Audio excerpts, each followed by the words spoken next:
How to fix MySQL Shutdown Unexpectedly XAMPP error.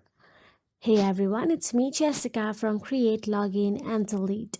If you are seeing this error in XAMPP, don't worry, it is a common issue and totally fixable. So here is a guide on how to do so.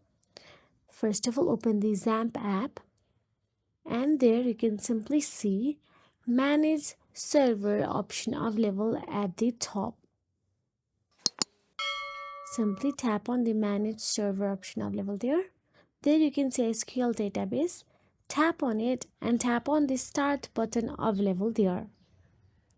And wait for a few minutes for your SQL to start running. And once it starts running, then all you have to do is tap on the Retry to Connect option available there, and that is it. If you found this video helpful, please like, share and subscribe our channel, and thank you so much for watching.